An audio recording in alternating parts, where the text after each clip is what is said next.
yung mga Roman soldiers ay meron silang strategy na pinagdidikit-dikit nila ang kanilang mga shield para mas lumakas ang kanilang depensa at lumakas ang kanilang puwersa.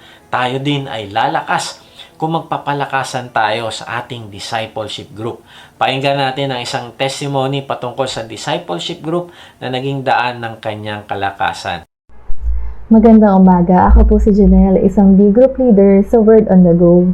Ako po ay may testimony kung paano po kumilos ang Panginoong Diyos sa akin as a D-Group leader and also a disciple of God.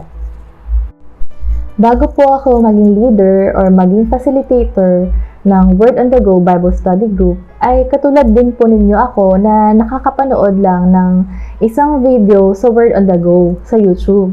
At nag-comment ako ng, yes, I want to join a Bible study group.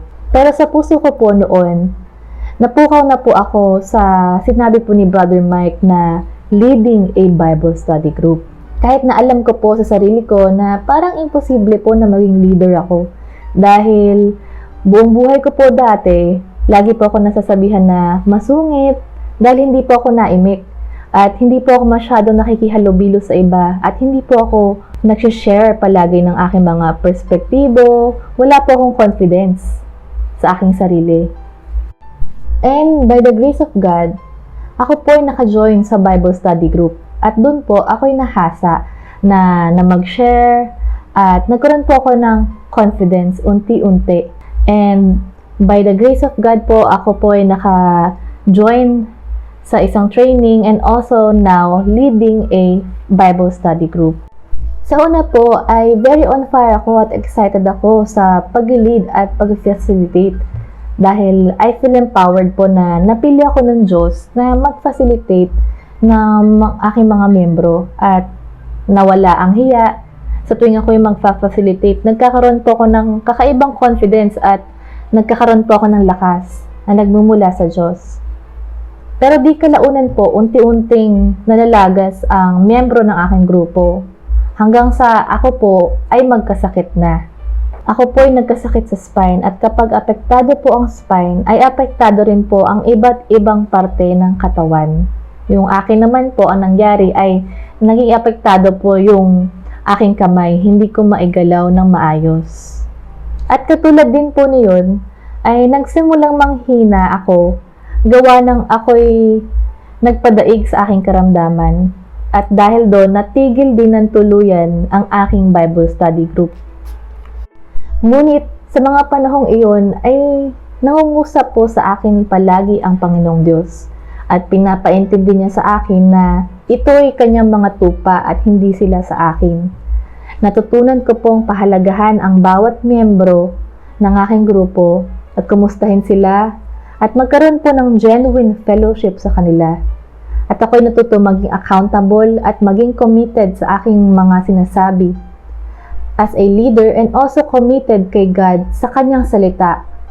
At lalo na sa salita niya sa Matthew chapter 28 verse 18 to 19, sinabi ni Jesus, "All authority in heaven and on earth has been given to me. Therefore, go and make disciples of all nations." Isinurrender ko po kay God ito at I pray to God to restore the group and also to give me the confidence and boldness that is rooted in Him and not in myself. God is faithful dahil nabuhay po muli ang grupo at nagbalik ang mga miyembro ko at may mga nadagdag din. Sa aking journey as a leader, ako po ay madaming natutunan.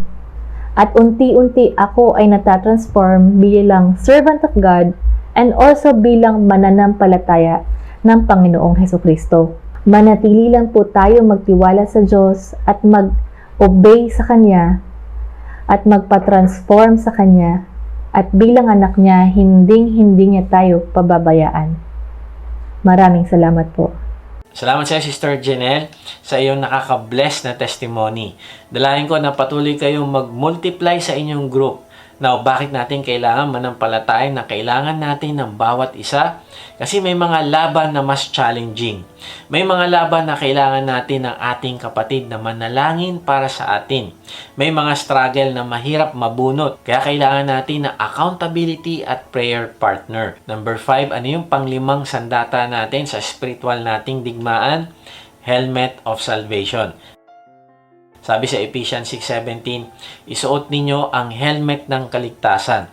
Narealize ko na ang kaligtasan na hindi nawawala ang pinakadakilang regalo sa atin ng Diyos. At kapag pinaalala mo sa iyong sarili na walang magpapahiwalay sa iyo sa pagmamahal ng Diyos, ay magagapi nito yung mga negative thoughts patungkol sa pagdududa mo na baka kulang pa ang ginagawa mo o dahil may nagawa kang kasalanan ay nawala na ang iyong kaligtasan. No, kaibigan, tayuan mo ang iyong pananampalataya, tayuan mo ang iyong conviction na ikaw ay naligtas na hindi dahil sa iyong sarili, kundi dahil sa ginawa ng Panginoong Hesus sa krus.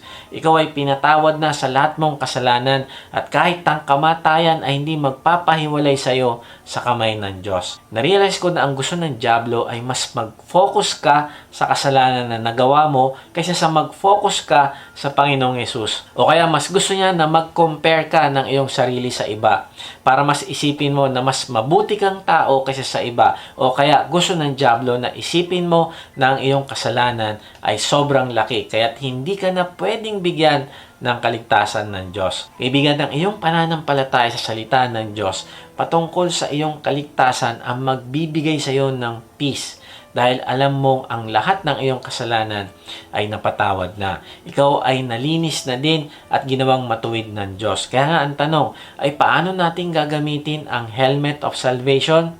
Una, be certain of your salvation. Siguraduhin mo na ikaw mismo ay ligtas na. Sabi sa Roma 10:13, ito ay sapagkat ang bawat isang tatawag sa pangalan ng Panginoong Hesus ay maliligtas. Kaibigan, marahil tumatawag ka sa Panginoon sa maraming bagay. Maaring sa iyong pinansyal na problema o problema sa iyong asawa, pero ang sinasabi sa talata ay pwede tayong tumawag sa Panginoong Hesus para sa ating kaligtasan. Ang ibig sabihin ay mananampalataya ka sa Kanya na Siya ang nagbayad ng lahat ng kasalanan mo sa krus, namatay, inilibing, at nabuhay na muli. At dahil nabuhay siyang muli, ay bubuhayin ka din niya matapos kang mamatay dito sa lupa upang isama sa piling niya sa langit ng magpasawalang hanggan. Kaya kaibigan, kung meron kang pagdududa sa iyong kaligtasan hanggang ngayon, nako, mag-type ka lang ng save sa comment section at antayin mo yung reply namin at babahaginan ka namin ng mabuting balita. Kung ikaw naman ay D-group leader, nako, siguraduhin mo na ang iyong mga D-group members ay sigurado na sa kanilang kaligtasan. Bakit? Kasi hindi sila magiging tapat sa Panginoon. Hindi sila lalago sa kanilang intimacy sa Diyos.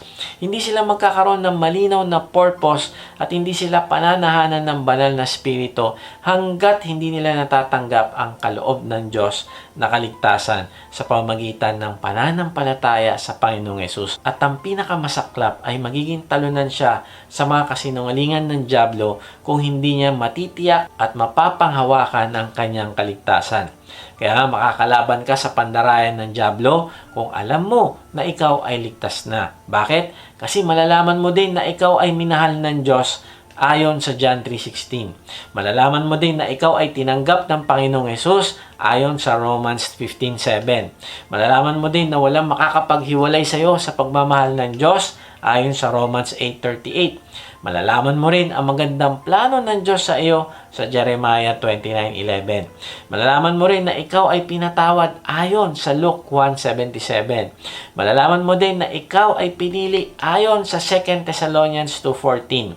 Malalaman mo rin na ikaw ay iingatan ng Diyos ayon sa Isaiah 26:1. Malalaman mo rin na ikaw ay makakapagpala ng iba ayon sa 1 Timothy 4:16. At malalaman mo rin na ikaw ay magtatagumpay ayon sa Romans 8:37.